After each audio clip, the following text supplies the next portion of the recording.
जय श्री कृष्ण। आप कुछ मुझसे पूछ रहे थे लियान? क्या? बाकी बिहारी का मंदिर 8 बजे क्यों खुलता है? हाँ,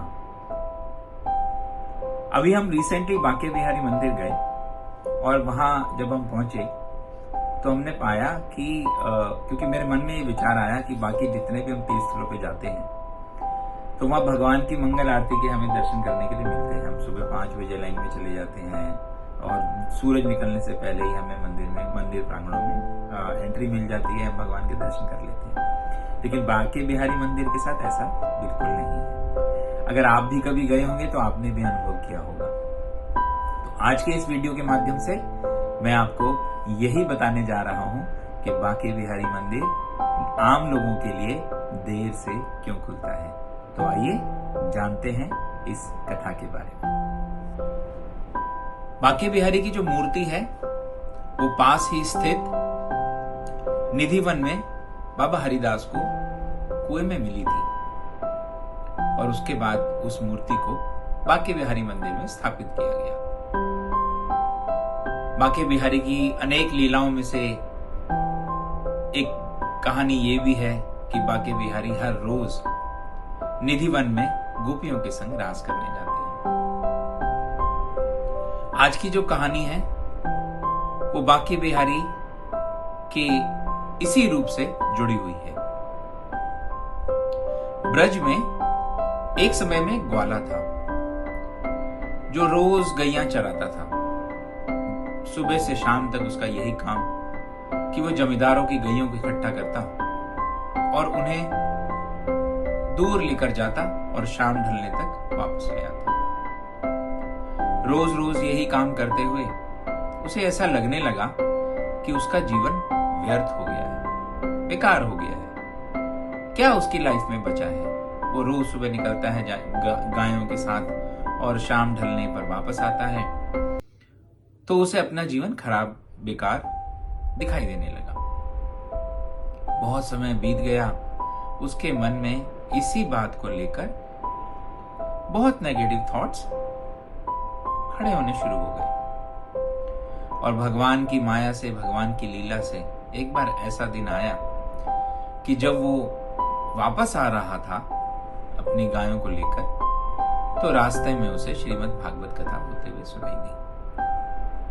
कथा को सुनकर उसे बहुत अच्छा लगा। व्यास जी बहुत अच्छे भगवान के चरित्रों का, भगवान की बहुत सारी लीलाओं का वर्णन कर रहे थे, उनके बारे में बता रहे थे, जिन्हें सुनकर उसे बहुत अच्छा लगा। स्पेशली उस दिन व्यास जी ने भगवान के उस रूप की वर्णन किया जिसमें भगवान खुद गैया चराने जाते थे। जब इसने ये सुना कि भगवान बाल रूप में खुद गैया चराते थे तो इसे लगने लगा, अरे मैं भी तो यही काम कर रहा हूं। मैं मूर्ख हूं, मैं बेवकूफ हूं जो ऐसा सोच रहा था कि मेरा जीवन निरर्थक है, बेकार है, मैं किसी काम का नहीं हूं। अब रोज शाम को गैया चराने के बाद वो कथा में बैठने लगा। धीरे धीरे उसकी परमात्मा के प्रति आसक्ति बहुत ज्यादा बढ़ने लगी और जब जैसे ही श्रीमद् भागवत कथा संपूर्ण हुई वो व्यास जी के पास गया। व्यास जी जो कथा सुना रहे थे, जो वक्ता थे। अब व्यास जी से उसने कहा कि प्रभु, आपने मुझे ठाकुर की कथा सुनाई और मैं ठाकुर के दर्शन करने का इच्छुक हूं। मैं चाहता हूं कि मुझे ठाकुर के दर्शन हो। तो व्यास जी ने कहा कि ठाकुर तो वृंदावन में बांके बिहारी मंदिर में है, तुम वहां दर्शन कराओ, जैसे लोकलाज में, लोक व्यवहार में लोग कहते हैं। अब इसे इस बात का पूर्ण रूप से विश्वास हो गया कि ठाकुर तो वहीं पे विद्यमान है। तो ये सब काम छोड़कर गांव के अपने सीधा वृंदावन आ गया। और क्योंकि ये निम्न जाति का था, परंपराओं के हिसाब से स्वीकार्य नहीं था मंदिर में उसका आना जाना, तो जब वो मंदिर में जाने लगा तो तब उस समय की जो सामाजिक परंपराएं थी उसके हिसाब से उसे मंदिर के बाहर रोक दिया गया।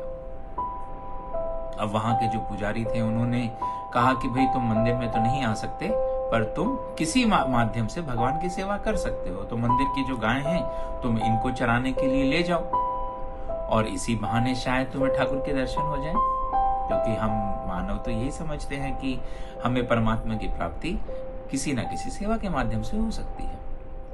लेकिन उस भक्त का भगवान के प्रति स्नेह, भगवान के प्रति प्रेम कुछ अलग ही लेवल का था। अब बहुत दिन तक वो इसी प्रकार अपनी लाइफ को गुजारता रहा। सुबह गायों को ले जाता और शाम ढले उन गायों को वापस ले आता। उसके खाने पीने का इंतजाम मंदिर के द्वारा कर दिया गया, जो मंदिर के पुजारी थे, और दिन का खाना भी वो भिजवा देते थे।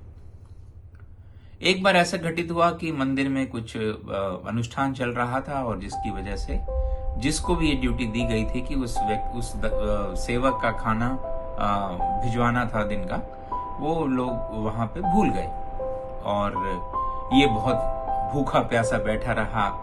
भगवान को दोष देने लगा कि मैं इतने दिन से यहाँ भूखा बैठा हूँ, ना दर्शन दे रहे हो, और आज तो मुझे इतनी भूख लग रही है और आप ना मुझे दर्शन दे रहे हो, और ये लोग भी मेरे बारे में सोचना छोड़ गए, भूल गए हैं। आज फिर से मेरी लाइफ वही हो गई है गायों में, और मैं इस चराने के काम में उलझ गया हूँ।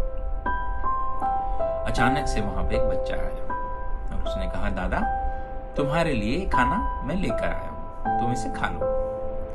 अब खाने को देखकर उसको थोड़ा अच्छा लगा, खाना भी बड़ा स्वादिष्ट था, खाना तो उसने खा लिया, लेकिन उसके मन में जो भाव था वो ठाकुर के दर्शन करने का था। फिर उसने कहा कि अरे इससे मेरा क्या होगा, खाना तो मैं रोज ही खा रहा हूं, पर जो मेरे को चाहिए वो तो मुझे नहीं मिल रहा है। बार बार प्रार्थना करने के बावजूद जब उसे मंदिर में एंट्री नहीं मिली, तो उसे ये ड्यूटी मिल गई कि वो मंदिर के बाहर रोज पहरा दे। इस बहाने उसे मंदिर के पास आने का मौका मिला। अब रोज दिन भर वो अपने गायों को चराए और शाम को मंदिर आ जाए। रात भर ठाकुर के इंतजार में बैठा रहे कि कभी तो ठाकुर आएंगे जो मुझे दर्शन देंगे। मैं अंदर तो नहीं जा सकता, पर ठाकुर तो बाहर आ सकते हैं, ऐसा तो कुछ हो सकता है। और भगवान की लीला देखिए, एक दिन ऐसा हुआ कि भगवान मंदिर से बाहर निकले, और ठाकुर जब बाहर निकले तो ये सजग खड़ा था। इसने पूछा, अरे कहां जा रहे हो? मैं यहां बैठा हूं इतने दिनों से, मेरी तरफ देख तो लो। तो ठाकुर ने कहा कि अरे मुझे जाना है, मुझे निधिवन जाना है, मुझे देर हो रही है, तो मुझे जाने दो। तो इसने कहा, ठाकुर मैं आपको कितने दिनों से इंतजार कर रहा हूं, और आज आप मिले हो और आप मेरी बात भी नहीं सुनने को तैयार हो। तो भगवान ने इनको कहा कि चल तू मेरे साथ ही चल। अब भगवान ने इसे वहां निधिवन के बाहर बिठा दिया कि तब तक तुम यहां बैठो, मैं निधिवन में जब वापस आऊंगा फिर मैं आपसे बात करूंगा। भगवान की और उस भक्त की ये दिनचर्या कई दिनों तक चलती रही, जिसका किसी को कोई अंदाजा नहीं था, कोई आइडिया नहीं था, किसी को कुछ नहीं पता। हालांकि लोग उस भक्त के व्यवहार से अचंभित तो थे, हैरान थे कि पहले तो ये पूछता था कि ठाकुर के दर्शन करा दो, मुझे मिलवा दो, अब तो ये कुछ बात ही नहीं करता है, उस बारे में कुछ चर्चा ही नहीं करता है। ऐसे कैसे पॉसिबल है? लेकिन अब नहीं कर रहा है तो नहीं कर रहा है, तो सब लोगों ने उस बात को सामान्य भाव से मान लिया और रूटीन सबका चलता रहा। तो पहले ऐसी परंपराएं थी। मुझे अभी का तो नहीं पता कि ठाकुर की मंगल आरती सुबह कितने बजे होती है, लेकिन ये बात अवश्य है कि बांके बिहारी का मंदिर देर से खुलता है। और ये जो कहानी है ये उनमें उन कारणों में से एक है।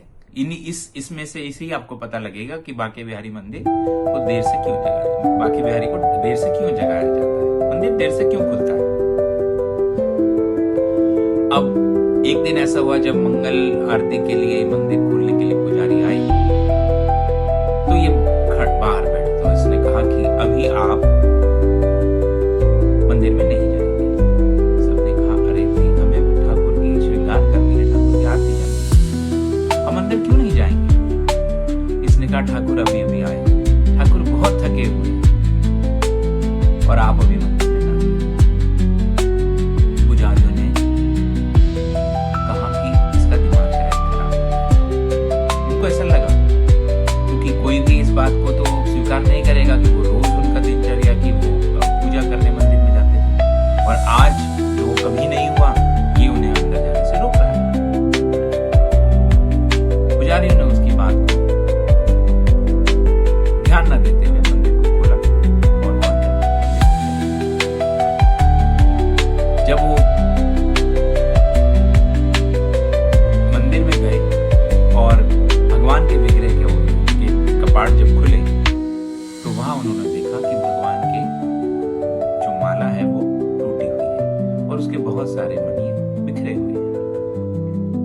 अब ये बात देखकर सब हैरान हो गए, मनिए इकट्ठे किए गए क्योंकि बहुमूल्य रत्न थे।